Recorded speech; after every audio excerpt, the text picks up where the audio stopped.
자국의 이익만 된다면 다른 나라에 어떻게 되든 전혀 신경 쓰지 않는 덕분에 최근 전 세계 많은 국가들이 비상에 빠졌습니다.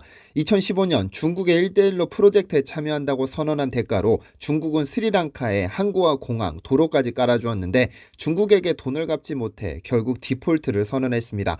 국가가 빚을 갚지 못해 파산한 겁니다. 중국을 위해 참여하겠다고 도와준 스리랑카는 결국 중국의 고리대금업에 희생됐다는 소문이 돌죠. 몸집은 원래 컸지만 주머니까지 두둑해진 중국은 이제 자신들의 역사 채우기에 혈안이 되어 있습니다. 좋아 보이는 것은 전부 중국 것이라고 우겨대는 통에 전 세계적으로 골칫거리로 전락했지만 여전히 중국은 비난 같은 것은 신경 쓰지 않습니다. 그리고 그 희생양이 잘나도 너무 잘난 한국입니다. 그런데 몇 년 전 러시아에서 쏟아져 나온 유물은 중국을 당황시키기에 충분합니다. 절대 중국이 종주국이 될 수 없다는 사실을 말해주니까요. 이 유물들의 정체는 무엇일까요?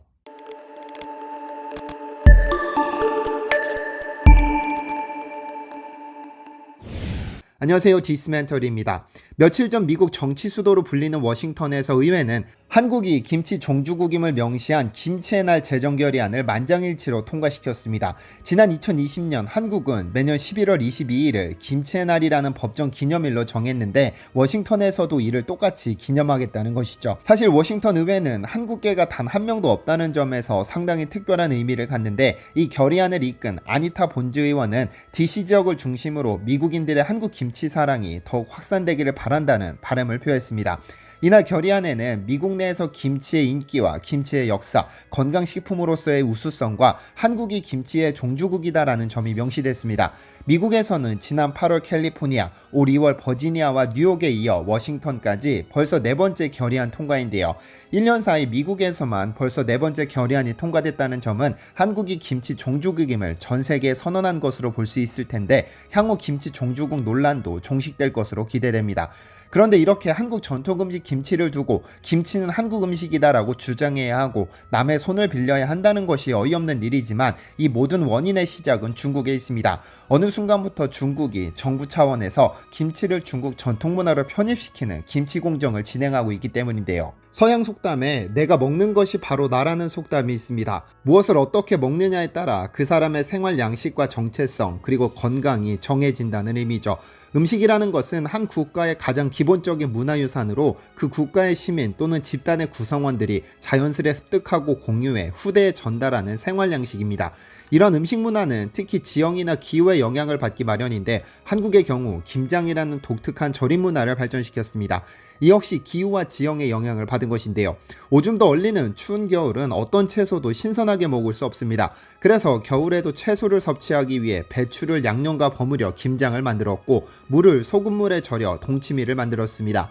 만약 한국이 동남아시아처럼 1년 내내 찌는 듯이 더웠다면 굳이 이렇게 번거로운 과정을 거치지 않았을 겁니다. 그런데 중국의 이런 어이없는 주장에 휘둘리지 않고 상식적으로 생각해 볼 필요가 있습니다. 만약 김치가 중국 전통 음식이라면 김치와 관련된 세계 최초의 무엇인가가 등장했어야 하는데 중국에서는 그렇지 못했다는 점을 말이죠. 반면 한국에서는 세계 최초의 무언가가 등장했습니다. 김치냉장고인데요. 각 시대를 대표하는 발명품 중 80년대를 대표하는 발명품으로 김치냉장고가 있습니다. 현재 LG의 전신 금성사는 1984년 3월 세계 최초로 GR063이라는 모델명을 가진 김치냉장고를 출시했습니다.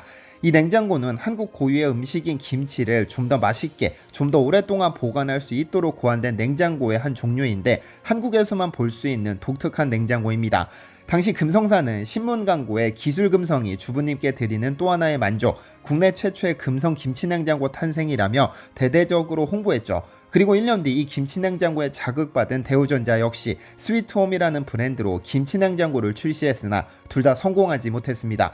왜냐하면 당시 주부들은 김치는 항아리에 보관하는 것이라는 인식이 강해 제품 판매량을 집계하는 것 자체가 의미가 없을 만큼 완전한 실패를 맛봤죠. 그리고 그러한 김치냉장고는 시장에서 완전히 잊혀지다 다시 등장한 것이 1992년 삼성전자가 김치냉장고를 출시했는데 이 역시 큰 반응을 얻지는 못했습니다. 김치냉장고와 관련해서는 아래에서 좀 더 살펴보는 것으로 하고 중국이 김치 종주국이 될 수 없는 이유는 또 있습니다. 고조선 이래로 우리 역사의 일부였던 러시아의 연해주에서는 3500년 전 빗살무늬 토기를 사용하던 사람들의 마을이 발견됐습니다. 레티오프카라고 이름 붙여진 이 유적에서는 특이한 주거지 하나 하나가 발견됐는데 약 10평 정도 공간에 항아리 5개가 묻혀 있었습니다. 성인 한 명이 한아름으로도 안을 수 없을 만큼 항아리가 컸고 그 항아리가 5개나 묻혀 있어 이 집에는 사람이 살지 않았던 것으로 추정됩니다.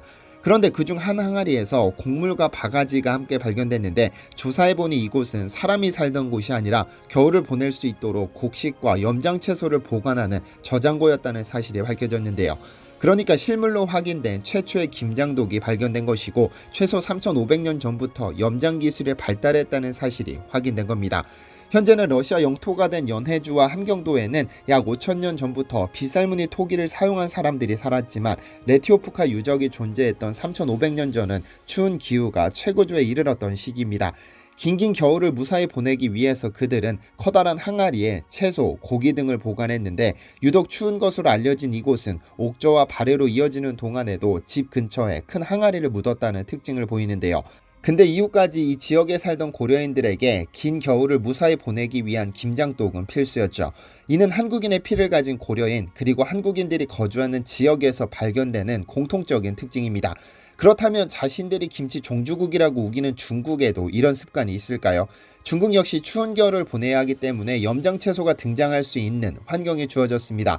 다만 중국에서는 절임채소를 의미하는 파오차이를 현재까지 이어오고 있을 뿐 항아리를 묻어 김장을 보관한다거나 채소를 보관하지는 않았습니다. 한국은 절임채소에 고추와 배추, 마늘, 젓갈 등을 이용한 매운 양념을 가미한 김치를 발달시켰죠.